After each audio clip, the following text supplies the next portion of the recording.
Hello and welcome back to our study of Peninei Halacha, the teachings of Rav Eliezer Melamed, Shlita.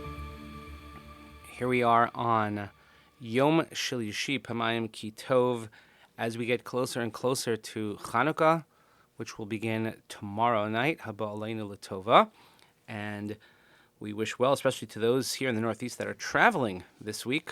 Interesting halachic questions, what to do about lighting when you travel, which we discussed this past week at Shal Shudas.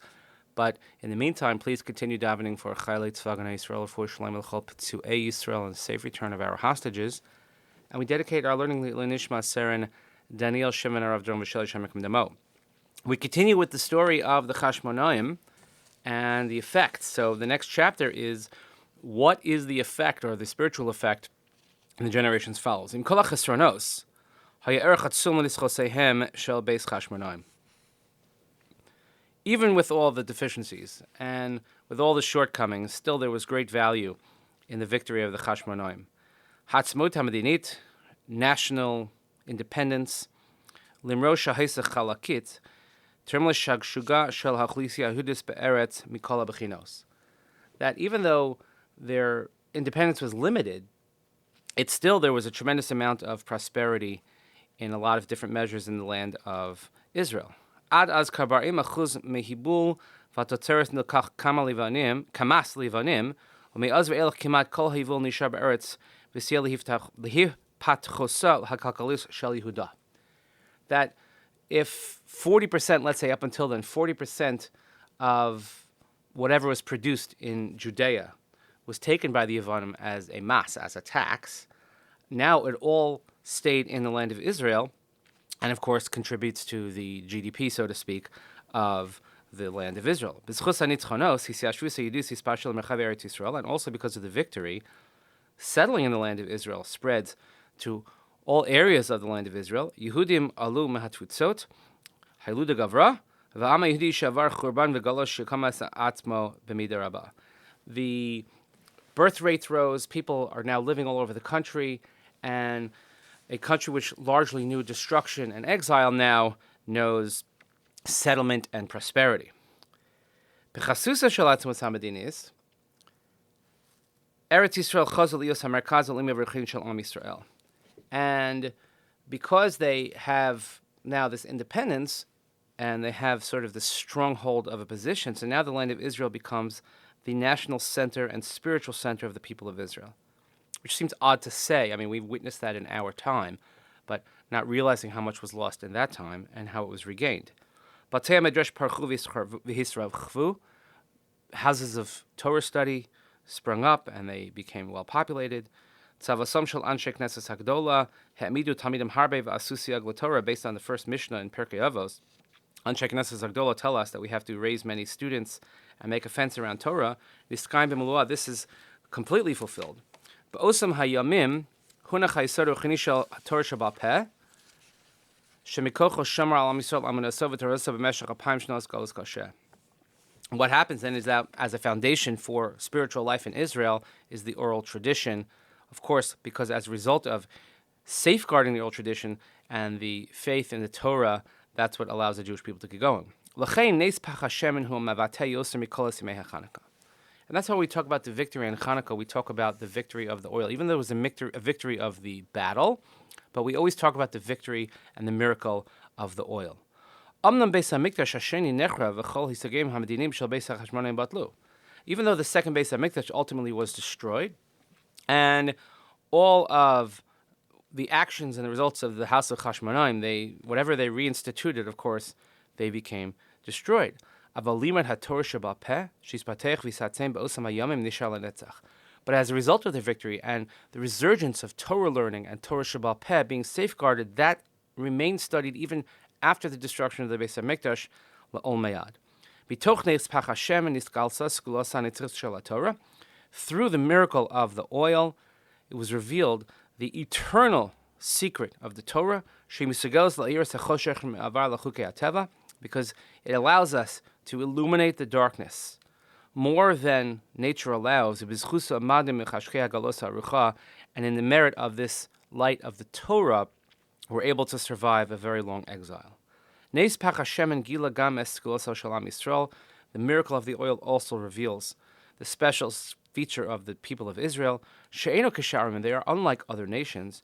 Because you cannot put us down and you cannot extinguish the faith of the Jewish people. In the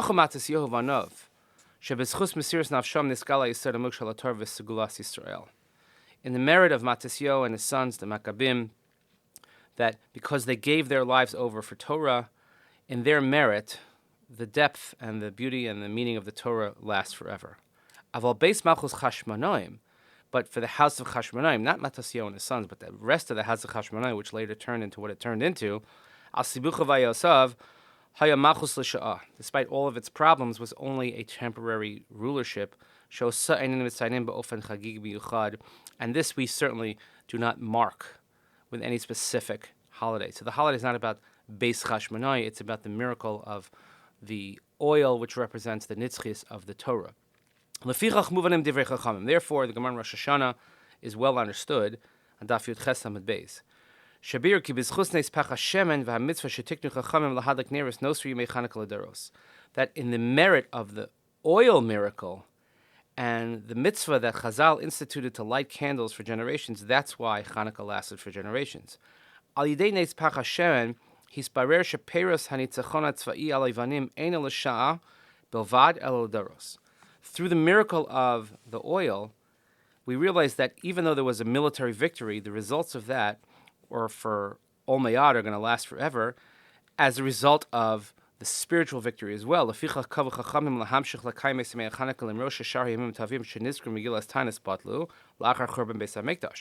that's why, going back to our original question, which we asked a couple of sessions ago, if all the holidays that were mentioned in Megillas Tainus, and we listed them off, those are no longer observed, why is Chanukah still observed? Because specifically of this mitzvah of preserving the Torah. Valkein yachad im mitzvah lahadlik neris b'shmoni yemei Chanukah onemodim umelhalim l'Hashem ba'amiris al hanisim v'halal al ha'atzala hanitzachon v'hayeshua. And that's why not only do we light candles, but it's also days of singing Hallel and praises and giving thanks for our salvation, our victory, our eternal, lasting Torah obligation and observance of that tradition, and it's all recited through Al Hanisim. Over the years, it became clear that there's an even greater part of the miracle. Not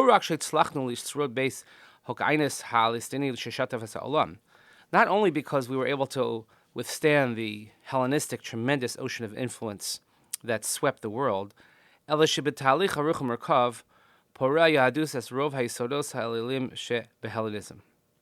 rather, we were able to overcome the pagan practices of the Hellenists, and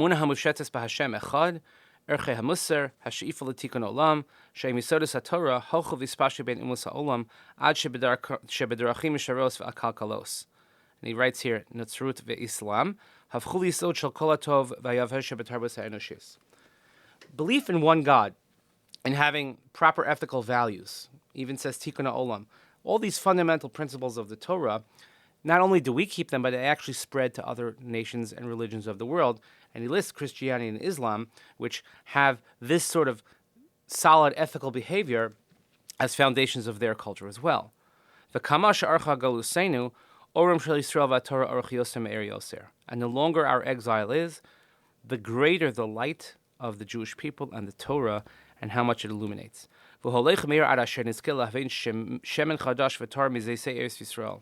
And it continues to illuminate. And we're still today bringing pure olives and olive oil from the land of Israel. And one day we will be able to light the menorah again in our Beis HaMikdash, and we will ultimately, in the third Beis HaMikdash, we will be able to use the oil of Eretz Yisrael to light the menorah again. So very, very encouraging, even though the words leading up to this are somewhat depressing when you look at the story of the Chashmonaim house, but we have to separate that from the good as well, from the light and the miracle of the Pach Hashemen. Perfect way for us to understand going into Chanukah, which is coming very, very soon. So look forward to celebrating. Thank you for listening. Please continue davening for Charlei Tzvah and Israel, for Shalom and Chol Petzua Israel, safe return of our hostages Thank you so much for listening. We'll see you here next time. Have a great day.